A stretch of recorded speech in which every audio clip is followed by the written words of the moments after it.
to say hello and welcome to Kim Madden, who is a child forensic interview specialist and trainer here at the Children's Advocacy Center. And Kim, you come to this role with years, decades of experience. Would you share with us just some about your background and kind of where you're at now as a trainer and a forensic interviewer? Sure. So like you said, it's decades. I've been a forensic interviewer in different children's advocacy centers, but for a total now of 29, I guess, and a half years. 29. And I have done a lot of different things in the CAC world in addition to being a forensic interviewer. So working as a therapist, teaching evidence-based parenting. I have done some advocacy work before. I would say my passion continues to be forensic interviewing, and was fortunate enough to join you at the NCAC 9 years ago. And we've had a lot of good discussions about forensic interviewing and how we teach, how we equip people to build the necessary skills to be effective. And I must say, I still think there's no such thing as a perfect interview, and being a forensic interviewer is a highly complex set of skills, or needs a highly complex set of skills. Yeah, it really is, because I think because of all of these multiple discussions over years, and we continue to have discussions, and Kim and I, in addition to being trainers, we're also interviewers. So those struggles that you have in the interview room when the child is just not connecting, or they're very reluctant, or they're a little bitty and they're running around the room and you can't get responses to your questions. I mean, we all have those challenges, and we continue to have those challenges.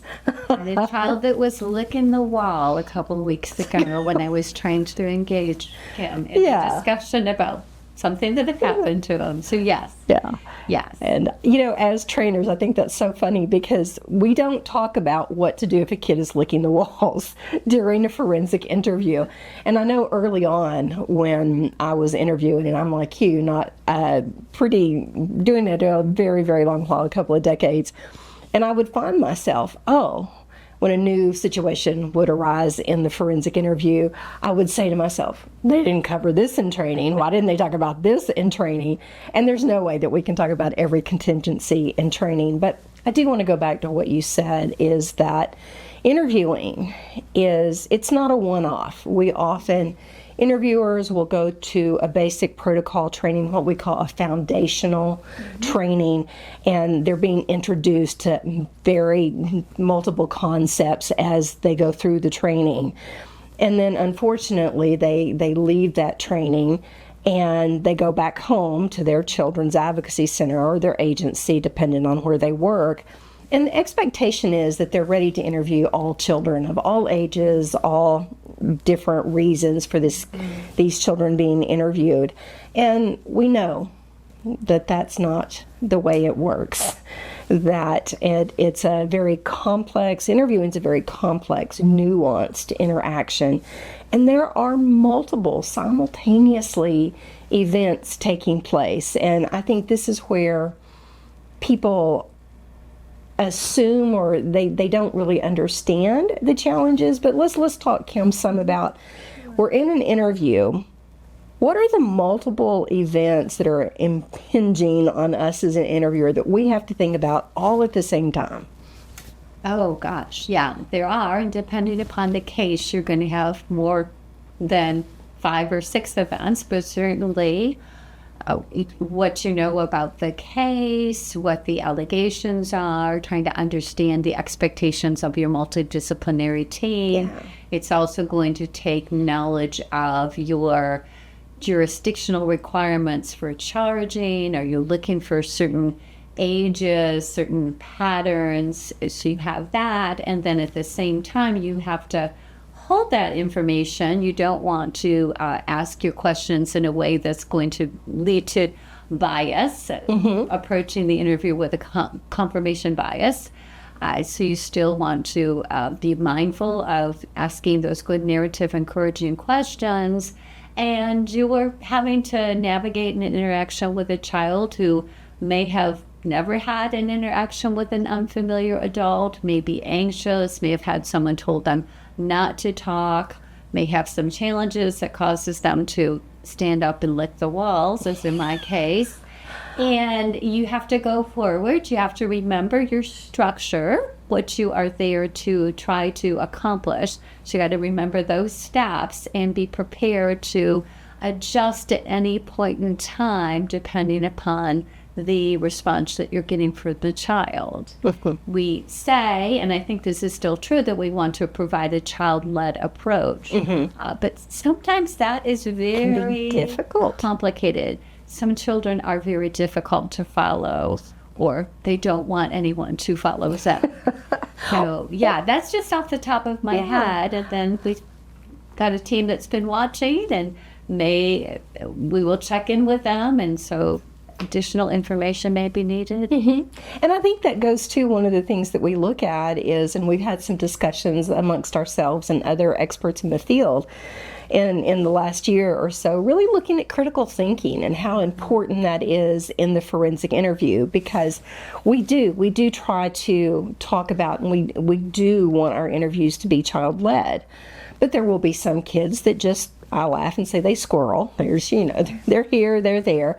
And we don't follow that. We try to bring them back, but at what point? So in addition to everything that you've mentioned, we have this piece of critical thinking about when do we follow a child? When do we not? When do we try to bring them back? And all of this paying attention to these different areas is happening in the moment, real time, with the child in front of you. And that is challenging to learn. It's very hard to do. Forensic interviewing is not just asking a child, tell me more. There's so much more involved in that. And what we're going to be doing is talking about some of the skills that we need to develop and how we need to go about that development. One of the things, though, I want us to think about is, and certainly this goes back to what we said, they didn't teach me that in training, but I think there is this assumption that we go through this one training. We should have all of these skills at our fingertips, so to speak. When in actuality, the research is pretty clear, Kim, that there's a knowledge transfer problem, that we could go to a foundational training, and then we could go to another training, we could go to another training, we could go to another training. But that in itself doesn't guarantee that we're going to be better at our job. And I think also there is an assumption that, and we hear this, I've heard it, I know you've heard it, I've been interviewing for 20 years, I've been interviewing for 10 years, I've interviewed 2,000 kids. And then you look at this person's interview and you're like, well, there's some problems here. And the truth is, the number of years or number of interviews, if they're not done according to best practice, that doesn't make you a better interviewer. So some of the things that I want us to talk about today is, one, what kind of skills are we looking at? And what's most important, or maybe I should say, there's so many, but we're going to talk about some. But one of the issues, too, is what do we need to focus on? And so let's start with kind of what do we consider some core skills for forensic interviewers? What should you be good at? What should you know, and when should you know it? I think that's a great point, and we were part of a work group that teased that very thing out recently, and the consensus, and this was a group of, I think, 15, 20 forensic interviewers who have been doing it for a while, who have wrestled with the very thing that you've been talking about. And so the core areas that were collectively identified were certainly protocol adherence. It's not to endorse one protocol over another, but just being reflected on what you've been taught in your foundational course and understanding the why of your protocol, but definitely protocol adherence. And then obviously so much of what we have to do is ask good questions that are going to encourage children to be informative, but questions that are also mindful of the child's developmental capacity. So question typology is in there.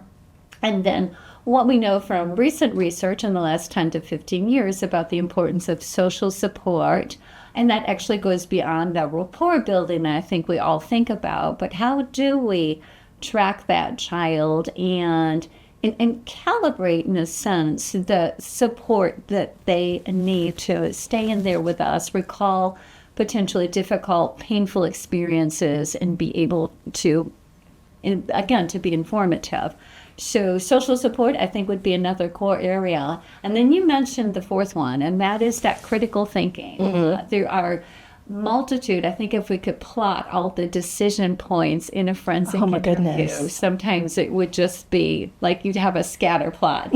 And again, for some interviews, it's going to be more simple. But if you're navigating a lot with a difficult child, a delayed disclosure, for example, some reluctance, communication challenges, there's going to be a number of places there for the interviewer to be able to think about what they know, what the goal of the interview is, and make some critical thinking decisions along the way.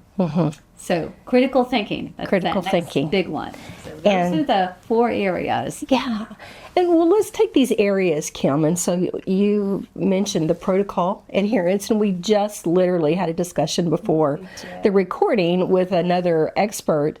And we were talking about she's had the chance to review interviews from across the United States. And she said one of the things that she sees on a fairly continuous basis, and these are interviewers that use different protocols, so we're not talking about a specific protocol at all, but that they are struggling to adhere to their protocol. And so, which I would think is probably the easiest thing for an interviewer to learn is, this is my protocol, these are the steps within my protocol.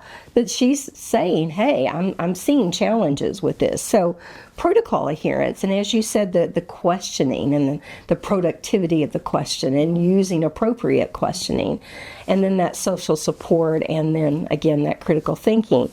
But what this group did too, and one of the things that we found and that was identified is, within these core skills, there are different tiers. And Kim, you're really the one that came up with this idea, so I think it's brilliant. But we have within, and let's just start with maybe protocol adherence. Yes.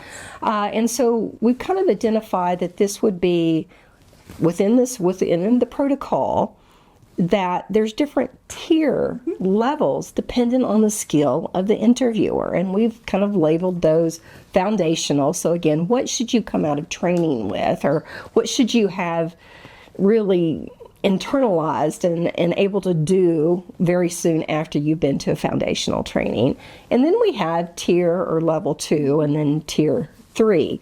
So let's just look at again at protocol adherence, and let's talk about what would be a foundational skill within protocol adherence. So what I would think of being a foundational skill is just simply knowing the steps of a protocol or a structure, what you want to do first and how you execute those steps. I think foundationally that is very concrete knowledge. And I agree, it's generally, we would say it's the easiest thing because it is so prescribed. It's laid out. It's very concrete. There's not a lot of room for critical thinking, although there still is in there. Yes. So foundationally, tier 1. I think when we get to tier 2 and some higher level skills, this is where we also have some critical thinking, but certainly would be just understanding the why of your protocol. Yeah. And you were talking about our colleague who's working with people who just aren't following their protocol. And, one reason for that may be is not really understanding the why of your protocol. Why do we take the time to build rapport? Why do we provide instructions? Why do we do? And I think this is where we often see interviewers skipping out on their protocol, is the episodic memory training or narrative practice, it's also called. But I think when you can truly understand like the why of that and the research that backs up the rationale for doing that, that helps children to be more productive throughout the interview, in addition to some other benefits, then maybe you won't be skipping that. But I think that's a higher level skill, and it rests on the foundation of knowing. And then I think as we go up to tier 3, an even more advanced skill would be when you do have to be flexible with the protocol. But you should let any flexibility decisions be informed by the information you're getting from the child. And again, we're talking about all those moving pieces. There's going to be reasons why we have to be flexible, but it can't just be like, for example, my team hates it when I do the narrative practice, or I don't understand why we do that. So I'm just going to skip I'm just going to skip it. Yeah. So, yeah, and that's kind of how I envision the tiers with other things there. Yeah, which would be, to me, so they don't understand the why or the benefits. But then the critical thinking piece with protocol adherence comes along if you're in the interview, maybe you're going through your rapport development, and the child just randomly shifts and makes a disclosure, hey, I'm here because the babysitter touched me. And so then you have this thinking piece, this critical thinking is, well, I haven't really finished rapport development. I haven't had a chance to go through the interview instructions or narrative practice, but now I have a disclosure on the table. Where do I go with that? Yeah. And you have to make a decision based, one, on your protocol and based on maybe state statutes. Perhaps you have to have that interview instruction or competency exam, dependent again on what your protocol requires or your jurisdiction. So you may need to briefly address, okay, thank you for telling me that, and then you may have to shift back to your interview instructions. And that's that critical thinking piece, which is, like you said, that's kind of a tier 3 or level 3 piece. And so it's not just when we think about looking at building our skills as a forensic interviewer.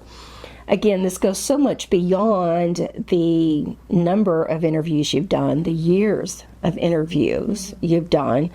It goes back to where would you be rated, foundational, level 2, level 3, and maybe in the core skills, if we're looking at protocol, maybe they are at a level 2, but maybe with the critical thinking, really maybe still at a level 1. And so it's never going to be just this even, I think, growth pattern. Which is why I think we don't want this to translate into something that, say, for example, a defense attorney could use to say, oh, you're just a level 1 interviewer. It's really a classification that was developed and discussed as a method to try to inform skill development. Yeah. To your point that you could so for example, you can not struggle at all with questions. You're asking really good, narrative encouraging, high elaborative questions, but social support's been a bit of a struggle. So you're going to probably, interviewers would likely find themselves at different levels. And again, we're articulating this so interviewers themselves, with the work of their supervisors, can hone in systematically and target some skill development. You know, Kim, one of the things that we see often, and certainly I think as trainers and then in our own growth as forensic interviewers, and we are both, and I think we would both say that we're still learning that as long as you're an interviewer, you will be learning to do a better job, and you will be working to do a better job in the interview room. One of the challenges, I think, for interviewers is how do we go about building skills with an interviewer? And that could be through, we often see and hope that new interviewers have supervision. but sometimes they don't. They may be the only interviewer in their CAC, or maybe they've been interviewing 2 years and the more tenured interviewer left, and now you're the supervisor of the other interviewers. And so how do we go about growing skills with interviewers? So we look at supervision. But if they don't have supervision, do they have consultation or mentoring? Oftentimes we hear about peer review, but peer review can be hit or miss. It may not help an interviewer grow their skills.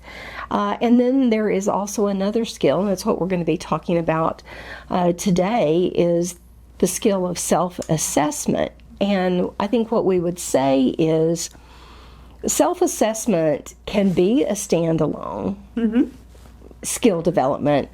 Our preference is that it would be part of supervision, or if you don't have the supervision, the consultation and the mentoring. And then it would be also part of engaging in peer review. So all of those are really important as far as skill development.